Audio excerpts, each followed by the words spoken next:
एक स्त्री, जितने पूरे विश्व में लोग कथा श्रवण कर रहे हैं, देश विदेश में बैठकर भक्त इस पवित्र प्रांगण में बैठकर कथा श्रवण कर रहे हैं, वो अपने भीतर एक उतारिएगा। पुरुष और स्त्री में एक अंतर है। पुरुष जब भगवान के मंदिर में जल चढ़ाता है, जल अगर चढ़ा रहा है तो वह अपने माता पिता, अपने नाना नानी को पार लगाता, दादा दादी को पार लगाता। पर शंकर के मंदिर में अगर कोई स्त्री, कोई नारी, कोई लड़की, कोई कन्या, कोई बेटी, कोई माँ, कोई वृद्ध भी अगर शंकर के मंदिर में एक लोटा जल चढ़ा रही है तो वो अपना मायका और अपना ससुराल दोनों की 71 पीढ़ी को पार उतार देती है। और कितना सुंदर कहा माता पार्वती जी ने भगवान शंकर से अमरनाथ की गुफा में प्रश्न करते हुए कहा कि पुरुष भगवान की सेवा में लगे, भजन में लगे, मंत्र उच्चारण में लगे तो उसका फल पुरुष को प्राप्त होता है, पर अगर स्त्री, नारी अगर भगवान शंकर की आराधना में लगती है, शिव की भक्ति में लगती है, तो हे भोलेनाथ उसका फल किस किस को मिलता है।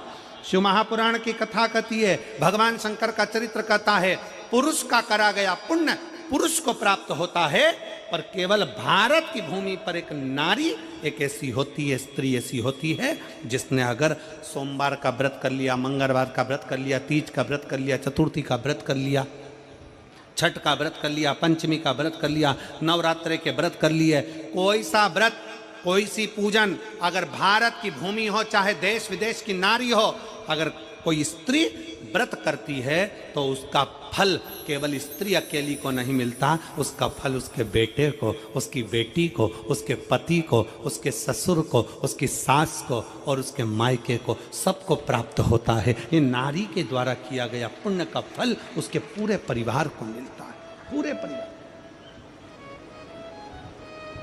शायद आप लोगों को मालूम है कि नहीं मालूम, हमें ध्यान में नहीं है, करवा चौथ का व्रत किसके लिए होता है? जम के बोलो जरा, इसके लिए करते हो? पति की लंबी उम्र के लिए, ठीक है। और ये पूरी दुनिया जानती है कि करवा चौथ का व्रत पति की लंबी उम्र के लिए होता है। पर कभी मौका मिल जाए तो एक बार गणेश पुराण को पढ़िएगा, और गणेश पुराण में और देवी भागवत में दोनों में स्पष्ट वर्णन आता है कि अगर स्त्री चतुर्थी का व्रत करती है, चाहे वो करवा चौथ हो, चाहे बड़ी चतुर्थी हो, छोटी चतुर्थी हो, किसी भी चतुर्थी का व्रत अगर स्त्री करती है तो उसके पति का तो उम्र बढ़ता ही है, साथ में उसके पुत्र का वैभव भी बढ़ता है, उसके पुत्र का वैभव भी बढ़ता है, उसकी संतान का सुख भी बढ़ता है। तो कोई ये विचार ना करे कि करवा चौथ का व्रत केवल पति के लिए होता है। शिव महापुराण की कथा कहती है कि करवा चौथ का व्रत अगर स्त्री करती है तो पति की तो उम्र बढ़ती है, साथ में उसके बच्चों का वैभव भी बढ़ता है। कोई व्रत अगर स्त्री करती है, नवरात्रे का व्रत कर रही है, नवरात्रे में उपवास रख रही है, उसका फल सबको मिलता है, उसके पूरे घर को प्राप्त हो, पूर्ण घर।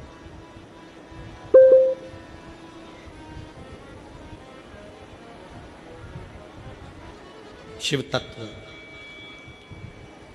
शंकर की अविरल भक्ति, शिव की उपासना,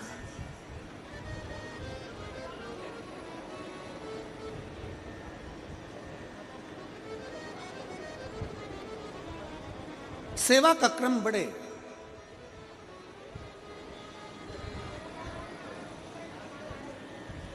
मंत्री से ज्यादा मंत्र पर भरोसा रखो, मंत्री से ज्यादा मंत्र पर भरोसा रखो, और संसार से ज्यादा मेरे महाकाल पर भरोसा रखो।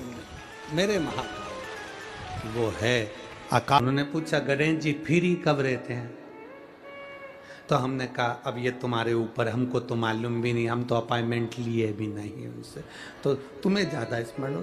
तो आप शंकर जी की कथा करते हो, आपको नहीं मालूम कि गणेश जी कब फ्री रहते हैं? हमने कहा गणेश जी फ्री रहने का केवल एक समय होता है, एक टाइम होता है, एक पल होता है, एक घड़ी होती है कि गणेश जी महाराज हमारे घर में आ गए, गणेश जी की सबसे पहली जो आरती हो, उस आरती के समय पर अगर धूप बत्ती जलाई जाए या गोबरी को जलाकर उसमें गूगल छोड़ी जाए और गूगल छोड़ने के बाद गणेश जी का नाम ध्रुम वर्ण कह दिया जाए तो गणेश जी को तुम्हारे घर की पूजा स्वीकार करना पड़ती है। बस वो समय हम जानते, हम तो बस उतना जानते हैं कि शिव महापुराण में लिखा और मुद्गल पुराण में लिखा, गणेश पुराण में लिखा, गणेश जी का एक नाम होता है ध्रुम वर्ण। क्या नाम है? ध्रुम वर्ण गणेश जी का एक नाम होता है। जब हम धूप जलाकर और धूप लगाने के बाद में गणेश जी की सबसे पहली आरती करने के पहले अगर हम सबसे पहली आरती गणेश जी की कर रहे हो, अपने घर में स्थापना कर रहे हो, बिठा रहे हो और तुम चाहते हो कि गणेश जी मेरे घर में आके मेरी पूजा को स्वीकार करें और जो मांगू मेरा गणेश मुझे दे 10 दिन के अंदर, तो पहला नाम लेकर पुकार लेना ध्रुम वर्ण विनायक, बैठो, बस काम हो गया। वो फ्री होकर आता है, वो बैठता है, अलमस्तता में बैठता। अब वो हमसे पूछे समय क्या है, हमने कहा देखो हमारे को तो मालूम नहीं, बस इतना जरूर जानते हैं कि ध्रुम वर्ण नाम के मेरे विनायक, जो जिनके शरीर से भक्तों के ताप मिटाने के लिए अग्नि तेज निकलता रहता है, जिनके शरीर से धुएं की भांति अग्नि प्रकट होती रहती है। अग्नि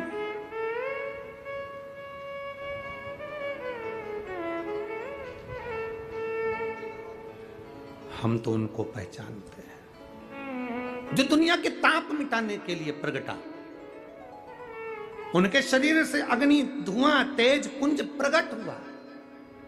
वो ध्रुम वर्ण विनायक साधारण, उसका केवल नाम उच्चारण कर कर भी अगर विराजित किया जाए, वो आया स्वीकार करेगा।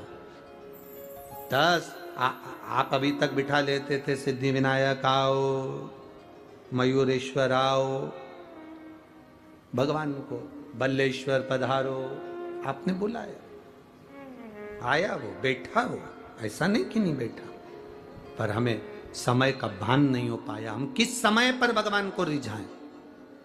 परमात्मा को रिझाने का कोई समय होता है? भगवान को तो जब तुम्हारी मर्जी पड़ जाए, जब तुम्हारा दिल कर जाए, तब मेरे भगवान को रिझाने का प्रयास करो, वो तुम्हारे करीब में आकर बैठ जाएगा। जब तुम्हारा मन पड़े, जब तुम्हारी मर्जी पड़े।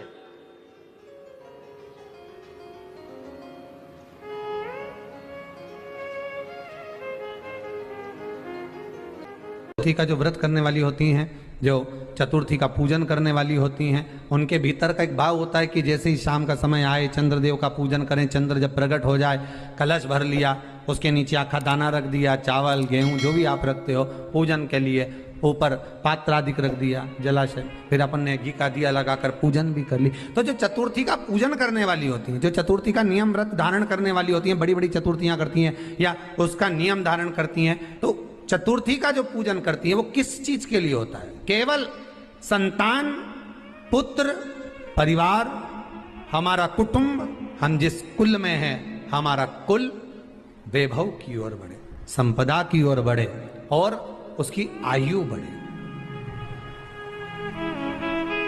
उसकी आयु बढ़े, वैभव बढ़े। बहुत ध्यान दीजिएगा महाराज, चतुर्थी की पूजन में जो आप आखा दाना रखते हो, गेहूं वगैरह कुछ भी जो रखते हो, उसकी बड़ी महत्वता होती है महाराज। यहां तक कहा गया है, चतुर्थी की कथा तो आप लोग पढ़ते होंगे, जो लोग पढ़ते हैं उनको मालूम होगा, चतुर्थी की कथा में लिखा है